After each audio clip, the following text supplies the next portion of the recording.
first thing I want to talk about is a little bit more conceptual. But don't worry, if you do not give a crap about those things, the second thing is very mechanical, and it's very like, I'm going to go home and do this right now. So, the first thing I call tools for creativity. Because, for some reason, it can be very, very difficult to be creative on this instrument, to be free, right? And some people play the drums for different reasons. Some people play the drums because they want to play in a band, or they want to play along to music in their headphones. That's all they want to do. And that's fine. There's no problem with that. But I can tell you, as someone who almost never plays along to music when I'm practicing, and someone who spent a lot of time just drumming alone and playing in front of people alone, there is a certain magic and something very special to just creating music on this instrument, right? It's so physical. It's so sort of barbaric in a way. But at the same time, it's a very intellectual thing, right? Not only the patterns that are happening and what's technically going on, but the concepts behind what you're doing, right? If only everyone understood how complex the concepts you guys are thinking of when you're in the practice room, how cool would that be, right? Because to the average person, like, drums, dudes, keep it, you know? I've seen the video with the puppet that plays the drums really loud, but it's like, man, it's a deep thing for us, I think. And what I'm hoping to do with these tools of creativity is give you guys some, like a tool belt of stuff. You'll see what I mean when we get through it. So, the first one, repetition. The second one is dynamics. And the third one is patience. Okay? Don't forget those. These are the things I always am thinking of when I'm playing a drum solo. Because what you'll find is across all mediums of art, be it film, visual art, theater, music, the same tools are used to be effective, right? Contrast, tension and release, right? Extreme dynamics. And that can be not just volume, but in intensity and anything, right? So the same things are used across all music, and they exist in all art. So they must work. So our job is to say, well, what are they? And how can I apply them to this instrument? That's how you can draw inspiration from things that have nothing to do with the drums, right? Like if you see a guitar player play, just solo, and he might be doing this thing, and you're sort of lulled into it, and it's just, and then something changes, and it's like, oh, very, you know? So it's like, I don't care what, like, position he played the chord in, or what he went, or if it was mezzo piano or not. All I care is, what mattered during that? Like, what did he do that made me feel that? And how can I do that thing with my instrument? So, let's get into it. The first thing is repetition. Repetition is in every song you have ever heard, no matter what it is. And if you have a song that has no repetition, I don't want to hear it. Quite honestly. Even jazz, completely improvised music, the chords repeat every 32 bars or every 16 bars, right? The blues repeats every 12 bars for like 12 minutes. And it's okay. The chorus repeats in every song 1,000,000 times. The verse is all pretty much the same thing, let's be honest. So, I feel bad because this ride's like right in front of this half of the room. I might do this to see you while we do this. So, anyways, repetition is extremely, extremely important. There are 3 types of repetition. Feel free to write stuff down on your phone, in a notebook if you want. I'll trust that you're not texting. I don't even care if you are. So the first type is exact repetition. Exact repetition is very special because it gives your audience, let me rephrase that. Exact repetition allows you to put the spotlight on things that are usually very small, might go unnoticed, right? The little things in your drumming that you think are really awesome, that's what exact repetition is for. Let me show you an example. I've been working on this thing in the practice room. I think it's really cool, and I want you guys to notice it. You're my audience. I want you guys to notice it, okay?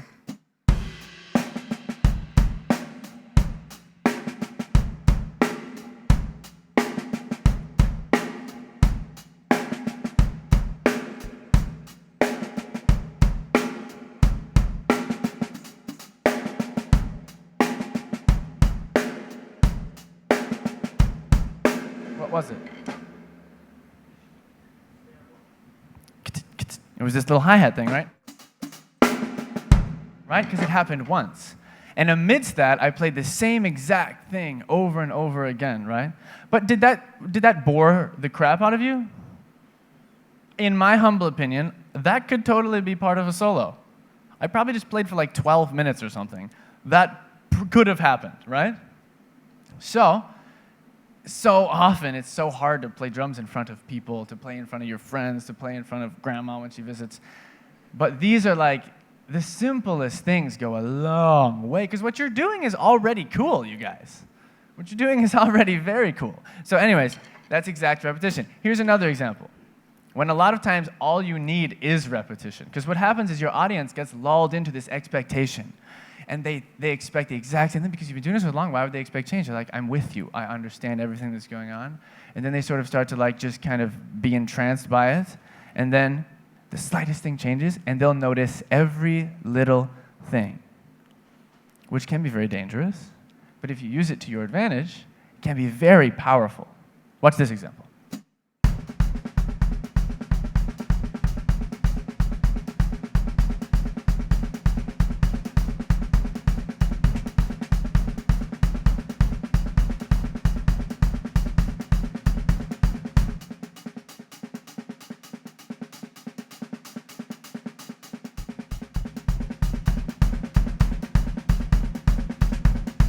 Right?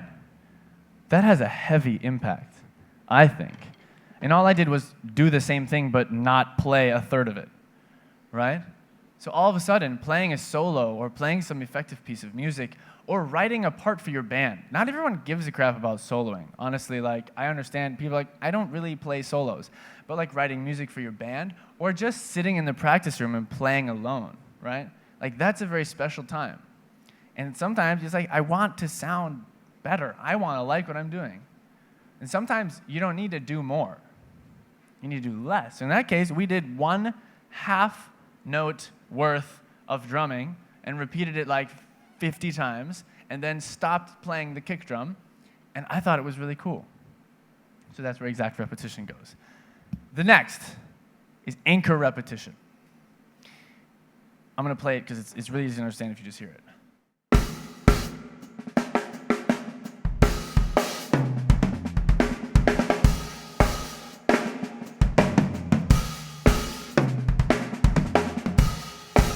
What's the anchor? Correct. Right? Fair enough. The cool thing about anchor repetition, you can play literally anything in between that. Whatever like disjointed, unrelated things that you just want to get your chops in, that's your place for it. Get those crazy chops in, because it will all make sense if you just come back to bum, bum. I promise. Watch this.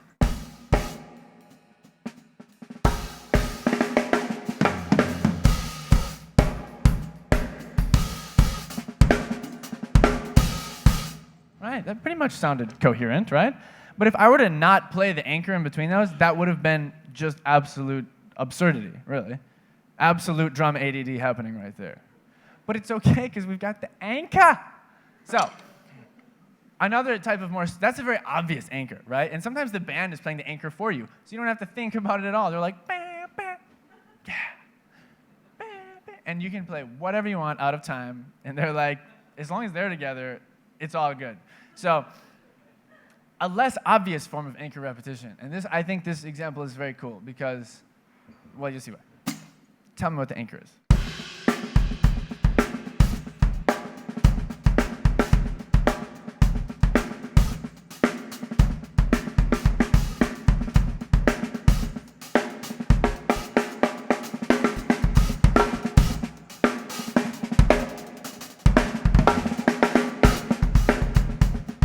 The anchor. Tell me what count it's on. What? That's yes, but that's not what I'm looking for. Yes, the hi-hat bark, right? What counts it on? Pop quiz. Out of 4. Good answer.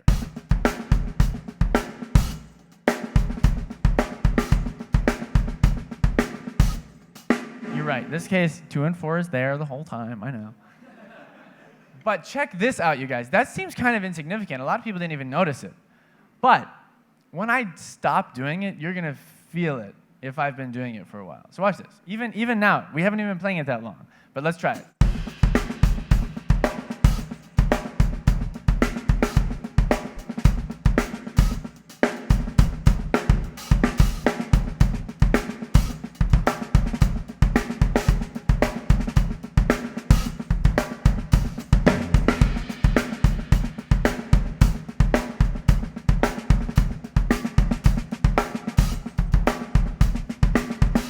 Right? Like, how different was that? Like, very different. But, like, we might not even have noticed that it was happening. You might not even notice that it's happening. So this is where this is just like, okay, now we're starting to think about these little tricks that we can do that just make this section feel coherent, you know? Okay, next type of repetition. So remember, we're in repetition.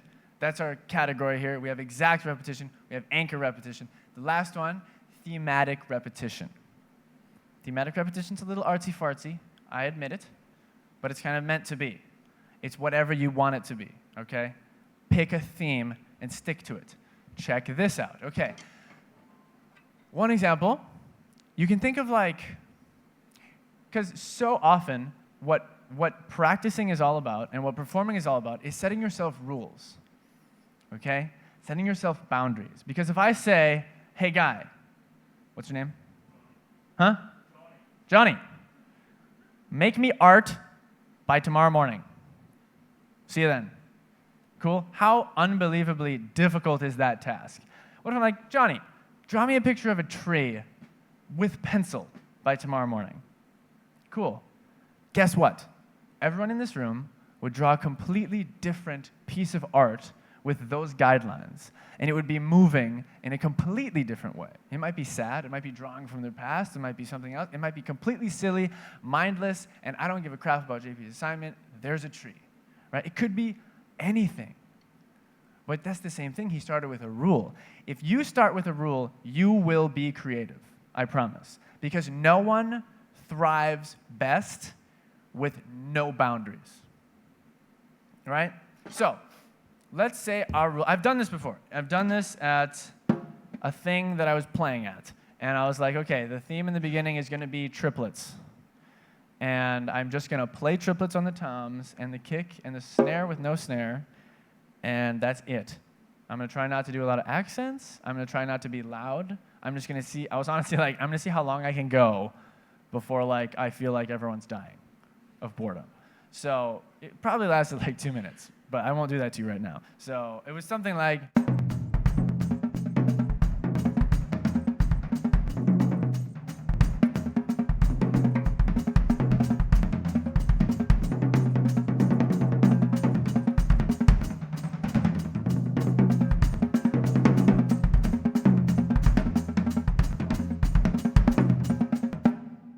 right? Okay, so I'm forced to really pay attention to only what's like melody am I playing? What patterns am I trying to play here? I don't have to think about cymbals. I don't have to think about crashing. I don't have to work on my gospel chops at all right now. Like, I'm so focused. And you guys are going to be focused with me. Because one thing that's really important to realize about playing music, playing solos, playing with the band, the audience will feel what you feel every time. And if I feel focused, you guys will feel that focus. If I'm like really a mess mentally and I don't know what I'm doing and I feel kind of crap about this, you guys will know. Like we are incredibly intuitive animals, right? You can smell it. You can smell the fear.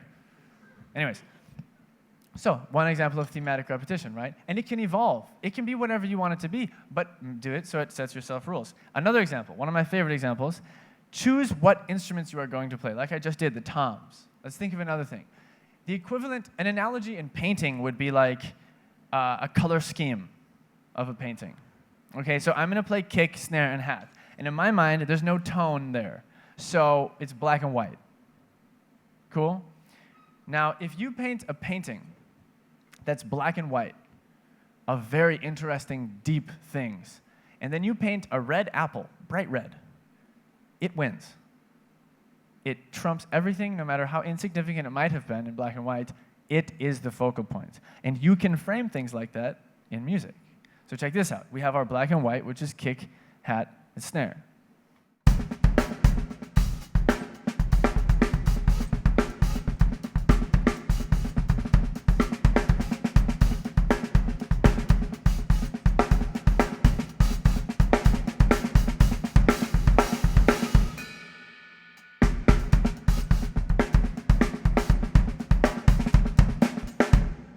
Cool. So what was the red apple? Did anyone in the world not notice that? And no one was sitting here thinking like, man, I wonder how that ride bell sounds. But then you heard it, and it was like, all of a sudden it was like, man, that is a beautiful sound, right? And if you're looking at that painting that I described, you'd be like, man, red is a beautiful color, right? And if it's a mess of all sorts of colors, it's not necessarily bad. Some things need everything. But it's just meant to be a tool to help you focus your ideas. So, those are the 3 types of repetition. Exact repetition, thematic, anchor repetition, the second one, sorry, and thematic repetition. Cool. Next, dynamics. There are 2 types of dynamics. The first one, overall dynamics. Easy enough to understand. Everything gets louder or softer. The next type is a little more difficult and super ridiculously important if you want to be playing sessions, recording anything, or making your drums sound good. It's called selective dynamics. Selective dynamics, as you can probably guess, selecting the dynamics between your various limbs. Let me tighten this. Yeah. All right.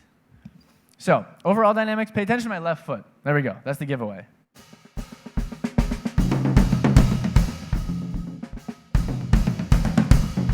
Selective dynamics.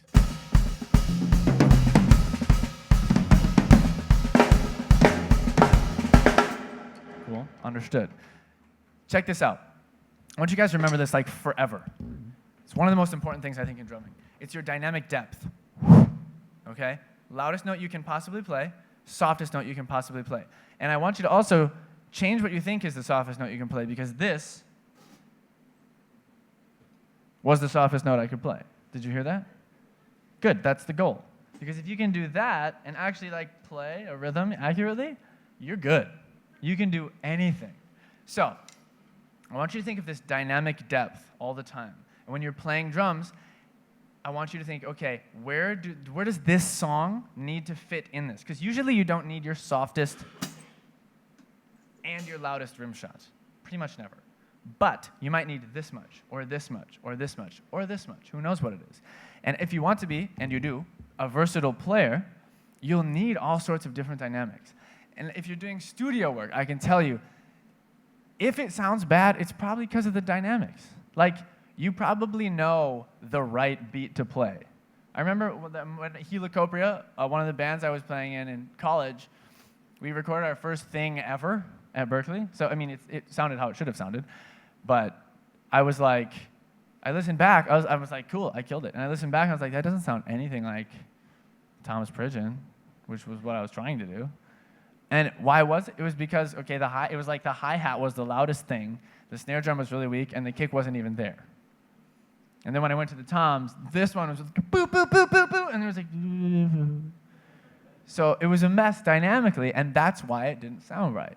So often in the studio, that's the only problem, because you probably know the beat. This is why dynamics are the most important thing to get good at as a drummer, because most of the time, you're playing one of the 10 beats that we always play as drummers, right? But if we all draw the tree in here, it's going to be different. If we all play the beat in here, it's going to be different. That's your fingerprint as a drummer, okay? I want you to think in a painting. In case you didn't tell, I'm really into painting in like a super posery kind of way, because I don't actually do it. But in a painting, the depth of field is immensely important, okay? It might be like there's a person in the front, and then there's like a dog peeing on a tree in the middle. And then in the background, you don't even notice. It's blurry, right? The ghost notes, those are your background. So if we play this beat, the famous beat,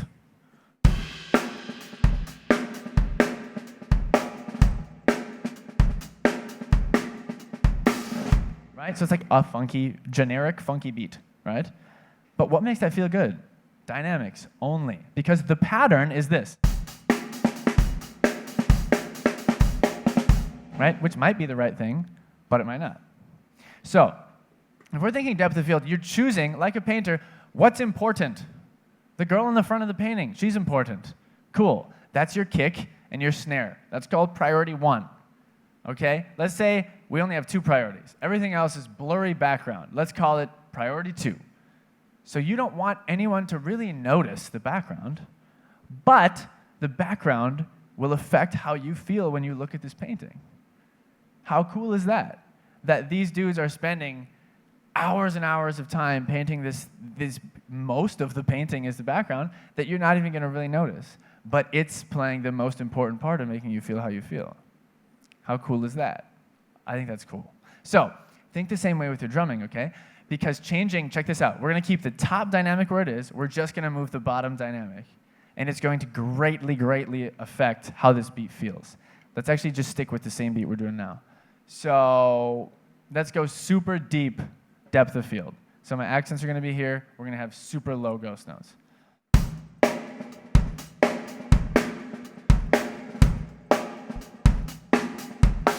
it up.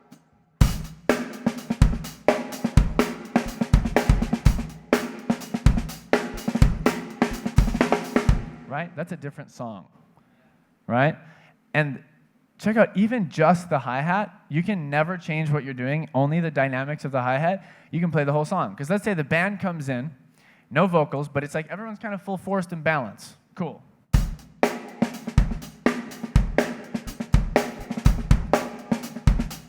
Singer's about to come in, drop the ghost notes way down, but keep the top where it is. Plenty of room to sing over that. Okay, bridge, all horns.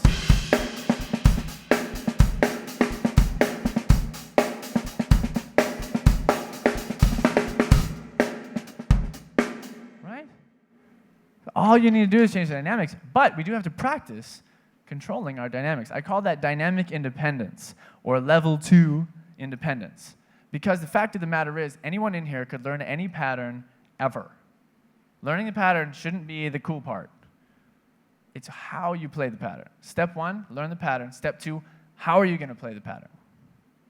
That's my too long spiel on dynamics. The third, not long spiel on the third tool for creativity is patience, right?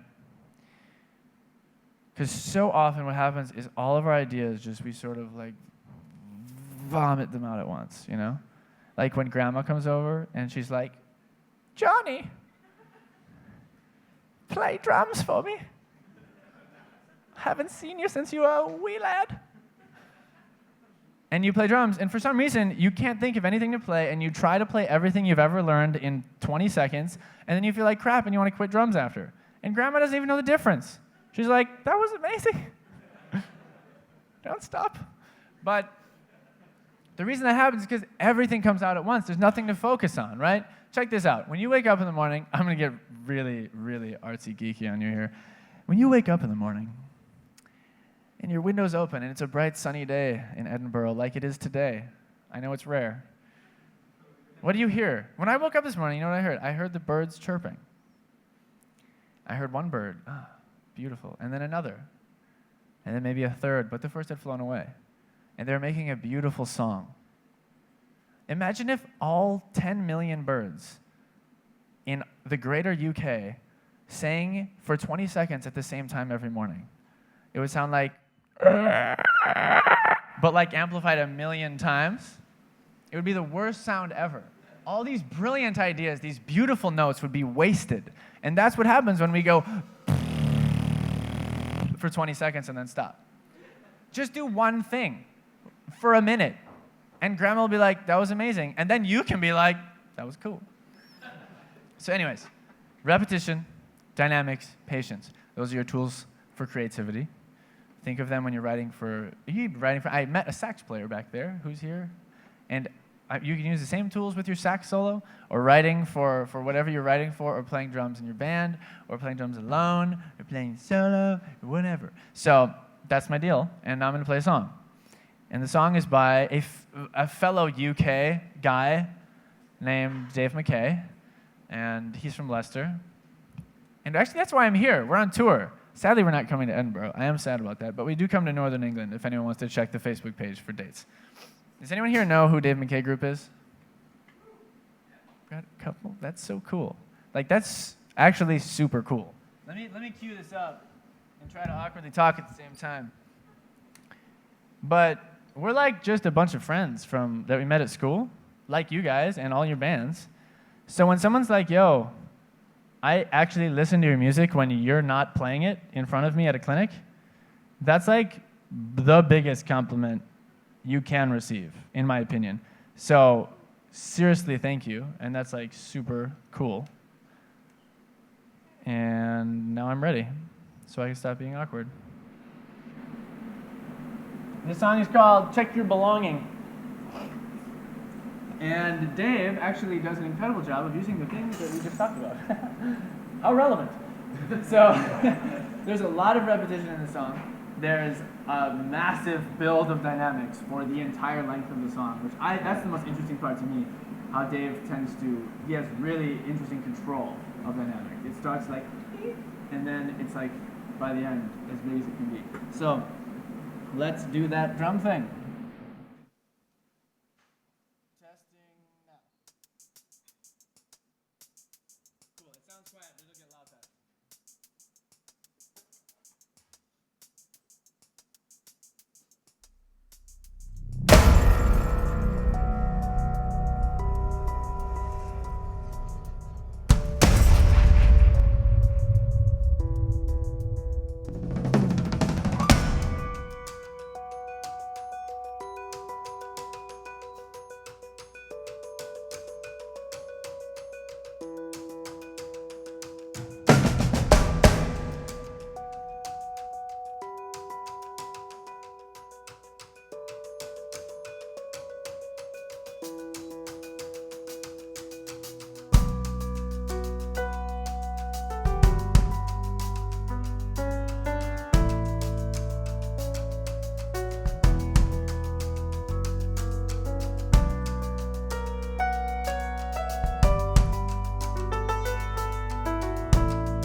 Thank you very much.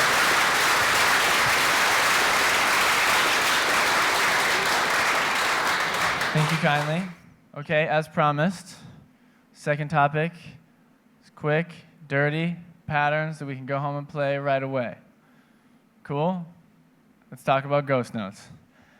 Ghost notes are your best friend, you guys, because remember, like we talked about before, you pretty much know most of the beats you're going to play like 90% of the time. That doesn't mean stop practicing, but on most of the gigs, like, yes, the kick and snare pattern is going to be like boom, boom, ka, boom, boom, ka.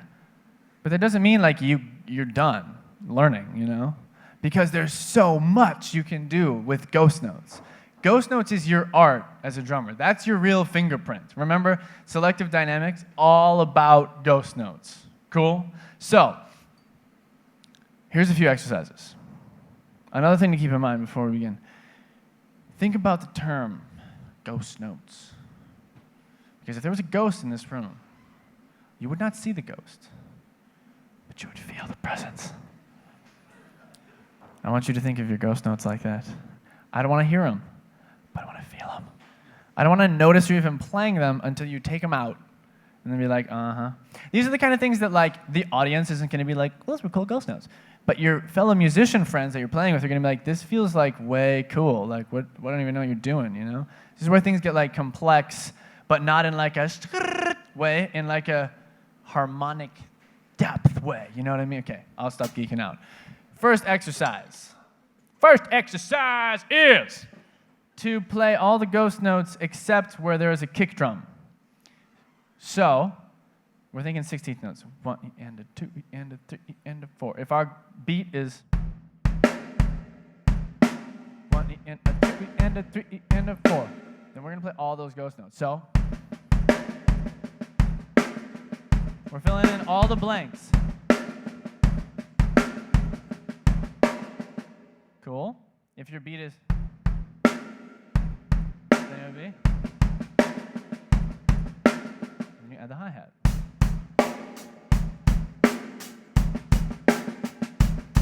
First beat.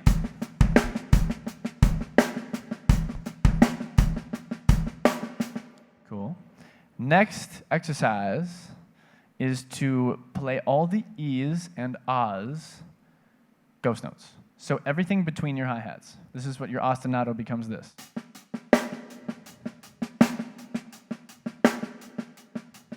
And then your goal is to gain freedom with the kick. You could, if you were so inclined, use my single-double rest theory in this scenario, which you can learn all about on my website, but I won't talk about that now. So you're going to have some kicks that overlap the hi-hat, and you're going to have some kicks that overlap the snare drum, which is really cool, because you don't have a choice really anymore. It'll force you to do things that you don't generally do comfortably. So.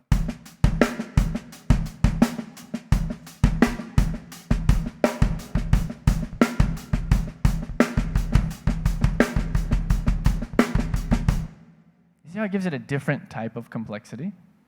It's like hitting a really complex jazz ride, like this one, versus hitting like a triangle. Ding! That's like one single frequency.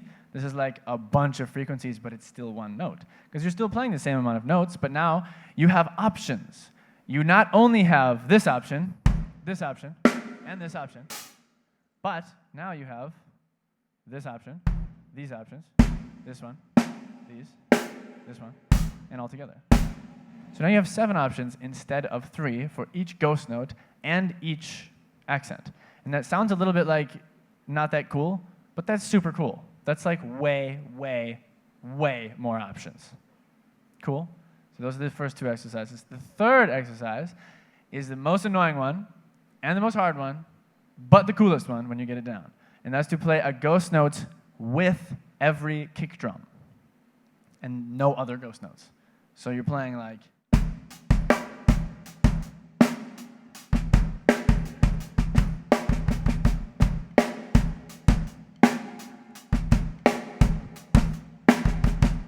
cool? Remember, it's all about setting rules. That's it. But when you're practicing, okay, the thing is, when you're practicing, don't break the rules, you guys. Like, you have to follow the rules with the goal being, I don't want to think about the rules anymore. I just want to play cool ghost notes. That's it. But when you do all these exercises, the reason they're all different and the reason they're all three equally important is because they force you to do things that you wouldn't otherwise do naturally. Because we all learn ghost notes in the same way. First, we put them right here. First, we hit the snare drum. First, we put them right here,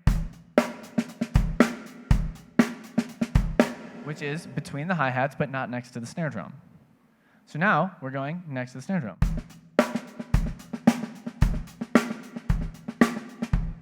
Next, we start to overlap ghost notes with the hi-hat. That's our next step.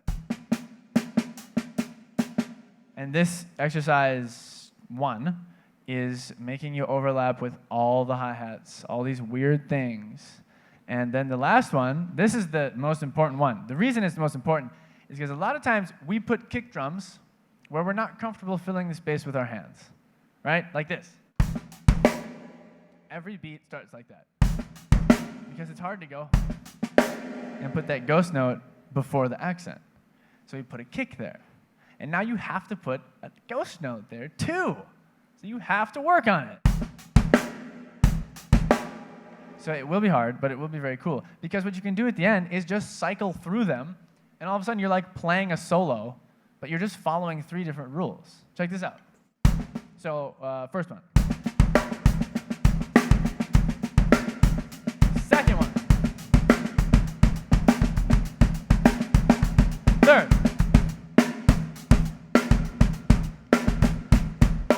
First. Second. Third. First. Oh. You get the point, right? And it sounds like, oh, it's creating all this crazy stuff. But you're just flipping between your options. And then, once you get good at the 3 options, you've got all this space in between. And that's when things get really exciting because you can do whatever you want. And when you start getting these, don't worry. There's just an infinite road ahead of us with ghost notes. Next is to apply them to triplets, right? So the first one stays the same.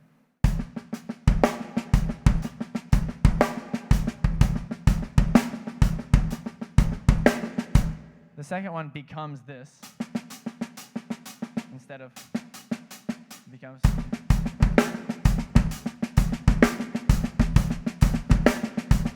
So now every 2 and 4 you have to go.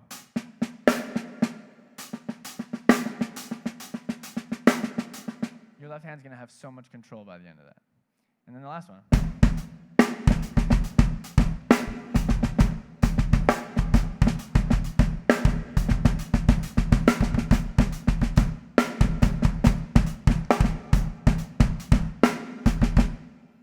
Right?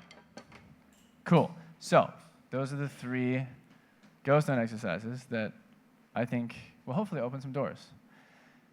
And I feel like I had a really important point that I was going to make right there, but I just forgot it when I was playing that last example. So instead, let's play a song.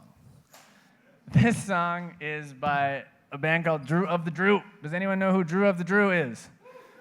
Woo! That is super cool. We are working on a new album. And we actually already recorded drums. There are 2 drummers in the band, me and Ian Barnett. And we already finished the drums. And I'm not going to lie, there's some pretty cool stuff in that album. I'm really excited. It's not like cool, like crazy chops cool, but as far as like the parts, I think we came up with some creative stuff. But this song does not have Ian in the track. You will just hear me. I apologize. But yeah, it's called Pull Me Down, and it's a fun one. So pay attention to, and I'll try to really pay attention to as I'm playing, ghost notes and dynamic depth, and especially on the hi-hat, because there's a lot of this beat. But it feels very different when it's played in different ways. So let's get to it.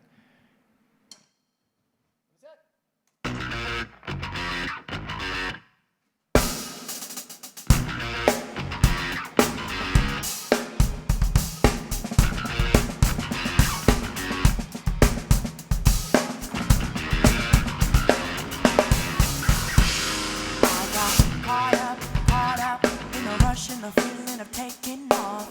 Gave up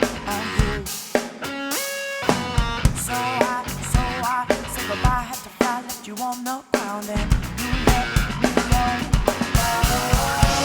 Now I made it to the top, but it's not what I thought it would be. Hurts when I'm breathing so thin.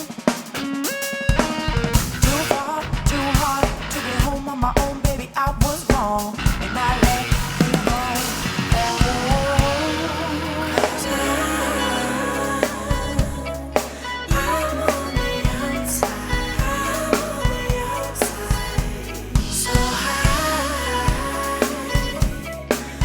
Such a long time, chasing every outline. I've been alone, watching the world turn. And it's sad in my lungs, it's starting to burn. In the sky, I'm calling out, waiting on you to pull me down. Down like the way you did before. I don't wanna fly anymore. In the sky, I'm calling out, waiting on you to pull me down. Take me to the place we were before. I don't have to fly anymore.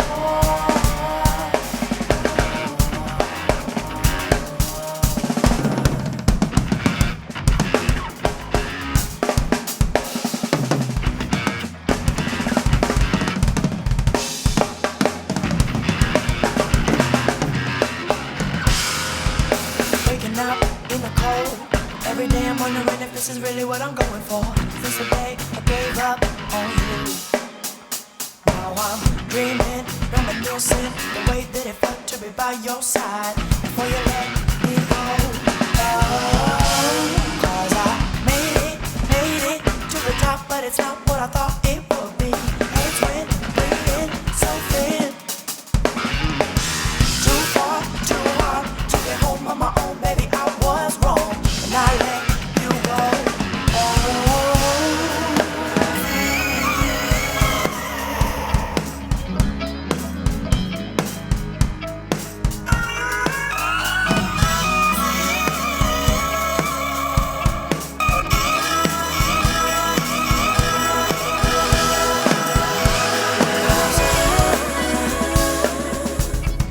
I'm on the outside, so high for such a long time, chasing every outline. I've been alone, watching the world turn, and this air in my lungs is starting to burn. In the sky, I'm calling out, waiting on you to pull me down. Down like the way you did before. I don't wanna fly anymore.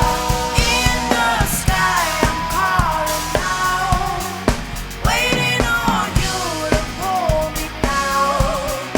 Take me to the place we were before. I don't have to fly